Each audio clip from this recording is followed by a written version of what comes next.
Reka mbaramutse cane, ndabaramukije amahoro, nizere ko mukomeye, abatakomeye, abatamerewe neza nabo bafise ibindi bibazo nabo nyene mbifurije kwihangana.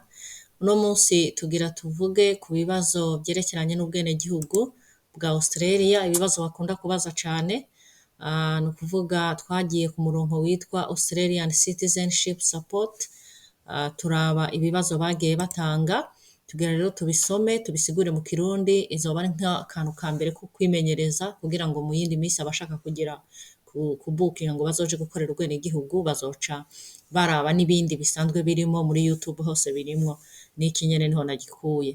Ikibazo ca mbere kivuga ngo what is the first sentence of citizenship pledge? Ni ukuvuga ni iyihe sentence ya mbere, ni ayahe majambo ya mbere atangura zirya ndahiro umuntu akora aronse ubwenegihugu. Batanze ibibazo bitatu nk'uko twabivuze ko batanga A, B, C, n'igihe batanga bine A, B, C, D. A ivuga ngo I pledge my loyalty to Australia and its people. Ngo ndarahirira yuko nzoba umwizigirwa ku banya-Australia, kuri Australia n'abantu bayo. B ikavuga ngo from this time forward under God, ngo guhera uno munsi gushika imisi yose iri imbere ndi mu Mana, mbivuze ndi mu Mana. C ikavuga ngo I pledge my loyalty to Australia under God, ngo ndarahirira yuko nzoba umwizigirwa kuri Australia ndi imbere y'Imana. Bashaka rero wowe ucagura ikirico, iyumvira urabe mbega ni icahe c'ukuri. Tugaca turaba inyishu batanze, baguha umwanya kugira ngo wiyumvire utore icukuri A, B, C, urabe. Inyishu y'ukuri bavuga ngo ni B, kubera yuko ivuga ngo B niyo batoye yuko ariyo nyishu y'ukuri, ivuga ngo from this time forward under God. Ni ukuvuga rero ibi bigusaba yuko uba warasomye koko zirya ndahiro barahirira, ukamenya ati mbe interuro ya mbere, sentence ya mbere ivuga iki, ukazomenya rero ko ari B, canke naho bo icyo gihe bayihindukije kuko barashobora kuyihindukiza uwundi munsi bakayigira C canke bakayigira I. Ibibazo uko babipractice, uko bavyitoje siko bazobiguha, bashobora kubihindukiza, wowe gusa upfa kumenya inyishu y'ukuri ni iyihe. Turabe icya kabiri babajije ngo question 2 ivuga ngo who are the indigenous people of Australia? Bagatanga nanone A, B, C. Bavuze ngo A ivuga ngo reka tubanze dusigure ikibazo, kivuga ngo ni bande basangwa butaka, ni bande mvukira za Australia. A ivuga ngo Aboriginal and Torres Strait Islander people, ni bajya aboriginal nyene nkuko dusanzwe tubivuga, na burya bwoko bundi twavuze ko bose aribo batanguye gutura mu gihugu. Ica kabiri B ivuga ngo Australians current inhabitants, ngo abantu batuye muri Australia ubu nonaha. Ica gatatu C ivuga ngo people from mainland Australia and Tasmania, ngo abantu bari muri bijya bice byo hagati muri Australia hagati, ngo ndetse n'abari mu gace kitwa Tasmania n'iyindi n'akandi ka area ko muri Australia. Wowe rero ugaca wiyumvira ukaraba mbega inyishu ni iyihe. A ivuga ngo Aboriginal and Torres Strait Islander people, B ikavuga Australians current inhabitants, C ikavuga people from mainland Australia and Tasmania. Umaze kwiyumvira ukaraba mbe inyishu y'ukuri ni iyihe, uca wibuka ca gice twavuze ca mbere kivuga ko Aboriginal and Torres Strait Islander people aribo bantu batuye ubwa mbere muri Australia muri rya myaka 60 gushika ku 40. Ni A niyo nyishu y'ukuri. Hanyuma tugakomeza tukaja kuri question 3, ikibazo kigira gatatu. Babajije ngo in Australia how do you call the Federation of States? Ngo mbega hano muri Australia ukwishira hamwe kwarya amastate yose babyita ngwiki. Ni ukuvuga iki gihugu cose dushize amastate yose hamwe byitwa gute? Abize kuri zijya nyigisho twavuze, muribuka ko twavuze zijya state bamaze kuzishira hamwe zose guhera muri 1901, 1901 babishize hamwe byose bavyigira ikintu kimwe. Turebe inyishu batanze. A bavuze ngo the Federal States of Australia, ngo na state yose hamwe yishize muri Australia yitwa Australia. B bavuze ngo the Commonwealth of Australia, ni ukuvuga ibihugu bihuje Commonwealth no kuvuga ubutunzi buhuriye hamwe bwa Australia.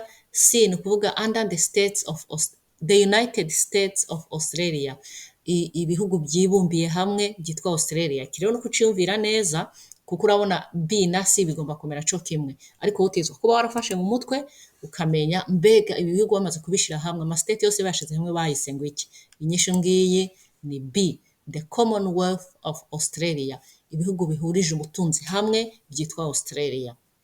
Utezwa rero kuba wakimeye kugira umenye naho bazi icyo gihe bakigize A canke bakigize C, wowe utezwa kwamuzi neza uko byitwa ni Commonwealth of Australia. Igira kane babajije ngo what are the territories of Australia? Bize za nyigisho igice ca mbere muribuka ko twavuze ko Australia igizwe n'amastate 6 n'ama-territories 2. Aha rero baca bagucanganya bakaguha ibintu byinshi kugira uwume barebe kuyaze koko. A ivuga ngo Australian Capital Territory and Southern Territory. B ikavuga Australian Capital Territory and Northern Territory. C ikavuga ngo Northern Territory and Australian Federal Territory. Wewe rero utezwa kumenya mbega koko ajya ama territories abiri ya Australia yitwa ngo iki. Urabona A Australian Capital Territory and Southern Territory, tumenya kwica atarico. Australian Capital Territory and Northern Territory. Katurebe inyishu batanze.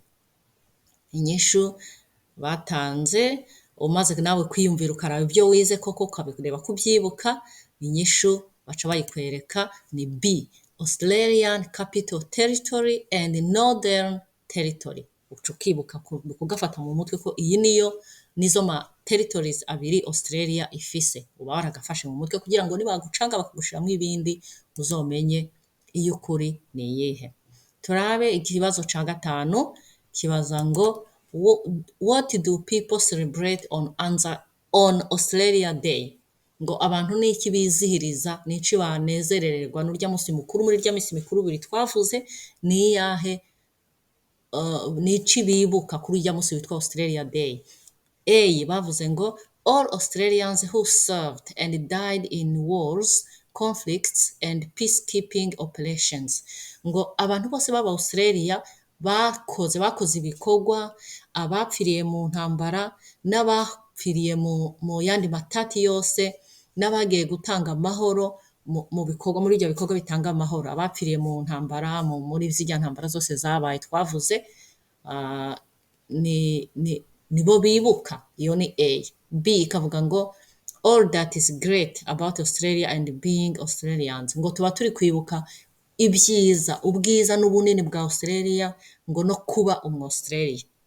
C ikavuga ngo the birth of Australians head of state Queen Elizabeth II.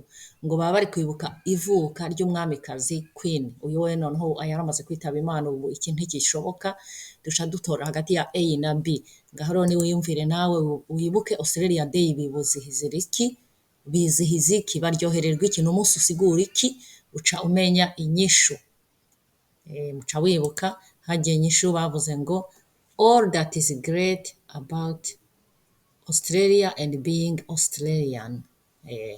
Kwibuka ibyiza byo kuba Australia n'ubunini n'ubwiza bwose bwa Australia. Kuko uca wibuka ko ijya A yoyo siyo, kuko ikivuga kijya urya bundi munsi mukuru wa kabiri batanze. Reka turabe inyishu, ikibazo ca gatandatu kivuga ngo iki. What are the 3 important parts of the Australian national flag? Ngo ni ibihe bintu bitatu bikuru bigize idrapo, ibendera rya Australia ry'igihugu cose. Muribuka ko twavuze ko hariho national flag, Australian national flag. A batanze ngo the flag of Great Britain, the Royal Star and the Southern Cross. Ngo ibintu bitatu bikuru bigize idrapo ya Australia, ngo ni flag of the flag of Great Britain. Ngo ibendera rya kijya gihugu cyitwa Great Britain ni Star, Royal Star, ni inyenyeri, ngo na Southern Cross na zijya nyenyeri twavuze zigize umusaraba wo harya haruguru muri Australia yo hepfo. Ibintu biragoye kubisigura mu Kirundi biragoye. B bavuze ngo the flag of Great Britain, the Commonwealth Star and the Northern Cross. Ngo hariho idarapo rya Great Britain aho nibyo kiriko nibyo hose muri A, B na C. Hanyuma ngo hakaza Commonwealth Star ya nyenyeri nkuru igize yerekana ihagarariye Australia yose, igihugu kibumbiye hamwe ubutunzi arico Australia nyene. Ngo hanyuma the Northern Cross, ngo hanyuma na za nyenyeri zigize umusaraba, ariko hano noneho bavuze ziri haruguru. Hari hepfo yari Southern kuri A, ni kuvuga zijya nyenyeri zo munsi zo hepfo. Hanyuma B bavuze noneho ngo the Northern Cross, za nyenyeri zigize umusaraba ziri mu ruhande rwa ruguru. Turebe C naho uko bavuze. The flag of Great Britain, cyo kiragaruka. The Commonwealth Star, ya nyenyeri nkuru, and the Southern Cross. Hanyuma bakavuga noneho iza nyenyeri zishize hamwe zikora umusaraba kandi ziri mu ruhande rwo hepfo. Ca wiyumvira rero urabe niyihe y'ukuri. The flag of Great Britain cyo kiguma kiza hose, uca usigara uraba ibi bikurikira: the Royal Star, the Commonwealth Star, the Commonwealth Star and Southern Cross. Ugaca umenya mbega inyishu y'ukuri ni iyihe. Inyishu ni C, the flag of Great Britain, the Commonwealth Star and the Southern Cross. Ni ukuvuga uca ugafata mu mutwe yuko ari flag of Great Britain na Commonwealth Star, ibyo hose biraza. Hanyuma ugaca ucunga handitse the Southern Cross. Ni kucucunga ugaca umenya ko ari iyo nyishu, kuko hariya haruguru kuri A bari bagucanzemo ico bita Royal Star, iki ntikizamwo kuri rya national flag. Iki nubu kibonamo ntuzogitore, uzotora handitse flag of Great Britain, Commonwealth Star na Southern Cross. Nibyo bintu bitatu bikuru bikuru bigize ibendera, the flag, the national flag ya Australia. Reka tubandanye kuri ikibazo kigira indwi. Babajije ngo which bird is native to Australia? To Australia, ni ukuvuga niyihe nyoni iri kavukire kuri Australia. Batanze A na B na C. A batanze kiwi, B batanga Indian Myna bird, isinzi ko bayisoma, C batanga emu. Aharo bisaba kuba warafashe inyoni ziri native. Ni ukuvuga biri kuri ya madrapo, twarabivuze ko biri ku madrapo y'ama state, ariko hari naho ushobora kubisoma usomye muri zijya nyigisho aho zanditse, ariko mu gice cya mbere mu bisanga ikintu bakivuzemo sinzi ko bashaka kuza kukibaza kuko hari inyigisho bahinduye, ariko reka tukivuge ntaco, kubimenya si bibi, hari igihe usanga bakibajije. Inyoni iri native to Australia, ni ukuvuga niyo mvukira, ikavukira atahandi ivuka. Inyishu batanze C ni emu, niyo nyoni ya Australia. Muribuka ko igikoko naco kiri native kuri Australia is a kangaroo. Nibakikubaza naho nyene uzoca ukibuka. The bird is emu, hanyuma the animal is kangaroo. Tuja ku kibazo cy'umunani. Babaza ngo in Australia, where does the power of the government come from? Ngo mbega muri Australia, ibi biri ku gice ca kabiri, ibi ntituravyiga, ariko ntasho ko twarinze tubisangamo nyene, reka tubivuge. Tuzobivuga mu gice ca kabiri, aho ukuntu ubutegetsi bugabuye canke ko ubutegetsi bugabuye muri Australia. Batanze ngo from the major Australian corporations, from Her Majesty Queen Elizabeth II, from the Australian people. Ngo mbega muri Australia ubutegetsi bwa leta buvahe, butangwa na bande? Ici no mu bihugu by'iwacu niko bimeze, mureka ko bavuga ngo ni ubutegetsi butangwa n'abanyagihugu. Ico no kugiraba. A bavuze ngo from the major Australian corporations, ngo biva mu mashirahamwe manini y'abantu bo muri Australia. B bakavuga ngo buva ku mwamikazi Queen Elizabeth. Aha baramutse bagitanze uno munsi bakubwira ngo from the King Philip, kuko niwe dufise ubu, niwe mwami wa Australia, bijya bihugu bindi byose bifatanije. C ngo from the Australian people, ngo ubutegetsi bwa Australia buva ku banyagihugu ba Australia. Nawe wiyumvire muri ibi bitatu wo turi cahe, mbega buva mu mashirahamwe akomakomeye, mbega buva ku mwami? Oya, buva kuri ni C, from the Australian people, niho ubutegetsi bw'abanyagihugu nibwo butora ubutegetsi bwa Australia ko bajya mu matora. Tuje ku kibazo k'icenda. Babajije ngo in which elections Australian citizens must vote. Niki ntiturakivuga, tuzokivuga ku bice bikurikira, ariko ntaco reka tukivuge ko twarinze tukivuga ngo in which elections Australian citizens must vote. Aha rero ngo mbega ni mu yahe matora abanya-Australia bategerezwa gutora, ni mu yahe matora? Batanze A, in federal elections only, ngo mu matora y'igihugu cose gusa, oya. In B bavuze ngo in federal and state or territory elections and in referendum, noneho batanze yose, mu matora y'igihugu, mu matora y'amastate no mu matora yo guhindura itegeko nshinga, ibwirizwa nshingiro. Hanyuma hasi naho batanze ngo in state or territory elections, ngo mu gihe muntu uzeye mu ma state no mu ma territories arya yandi abiri twavuze, ngo no muri referendum. Ugaca wiyumvira mbega ni yahe y'ukuri? A, in federal elections only, iki cyo gishoboka uko bashizeho only, ngo gusa yonyene mu matora y'igihugu cose gusa, oya. In federal and state or territory elections and in referendum, muri byose noneho mu matora y'ama state n'ayama territories na referendum y'ibwirizwa nshingiro. C, in states or territory elections and in a referendum, ngo mu ma state no mu ma territory no muri referendum, kandi ni hagati ya B na C, ugaca uraba itandukaniro. Urabyiyumvira ukabiraba neza, ukaraba aho bitandukaniye, ukamenya mbega bitandukaniye in federal and state or territory elections and in a referendum. Umenya ko ari cyo cy'ukuri kuko babishizemo byose. Ni B, inyishu iciba B, babitanze byose. Hanyuma question ya nyuma, ikibazo ca nyuma barangirije ko kivuga ngo in the Australian government who makes up the cabinet, ngo mbega muri guverinoma ya Australia hajya hejuru mu butegetsi ni bande bagize karya kagwi cabinet, sinzi ko bakita mu Kirundi, karya kagwi k'abantu, umuhari w'abajya abantu nyene barongoye bakora ibintu byo hejuru. Batanze A, ministers with the most senior portfolios, ngo abaministre bafise inshingano zijya zikomakomeye cyane.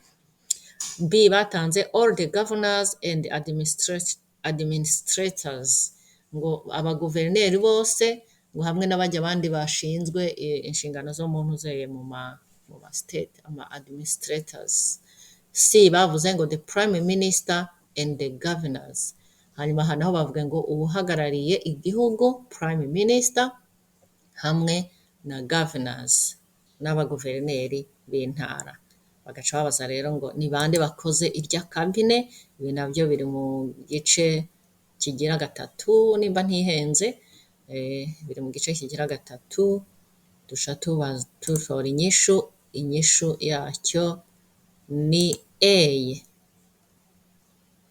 ni A, kuko ivuga ngo ministers with the most senior portfolios, ministers with the most senior portfolios. Bagihindura bakagishira ukundi, utegezwa kumenya yuko nico c'ukuri, nibo bagize the cabinet in the Australian government. Ubwo rero ndibaza ko iyi gusa ni nk'icyo bita practice, ni ukwimenyereza kugira ngo n'uzogenda gukora ni nko kukwereka gusa ukuntu ibibazo bishobora kuba bimeze. Tuzokomeza dukore n'iyindi myitozo hirya no hino, tugende turaba muri YouTube birimwo, ahantu hariho hose ubishiramo, kubaze kubishiramo. Abandi nabo tuzogenda tubonana, tuzoza tubikorera hamwe kugira ngo twimenyereze gukora imyitozo ya Australia citizenship. Ubwo rero aha hari hamwe gusa, ariko n'ahandi hose biba bihari. Umaze rero kubitora ukazobimenya byose, ugasanga uri kubyitora ukabibona koko, ukabona uri kubishobora, bizaba byoroshe. Uzoca ubukinga ugende gukora, uca applyinga, ukwizuza ibipapuro, ukakuzuza ibintu byose, hanyuma bakaguha itariki uzogenda gukoraho ikibazo, ukagenda gukora. Ubu mu mategeko mashasha nabonye baravuze yuko uzokora inshuro 3, hanyuma bakabanza umaze gukwiza inshuro 3 utsindwa, ngo barabanza bakaraba ikese yawe, ni ukuvuga bakaraba ikibazo ufise bakacigaho, bakaba bashobora kukwemerera kuzokora iyindi nshuro ya kane canke ya gatanu canke izindi zikurikira, ubwo umuntu wese aca abimenya ku giti ciwe bivanye n'inyishu bamuhaye. Sawa rero murakoze, kwari ugufashanya, mumbabarire aho noba nabivuze nabi, mwihangane kuko si ururimi rw'iwacu. Sawa murakoze, mubane n'amahoro.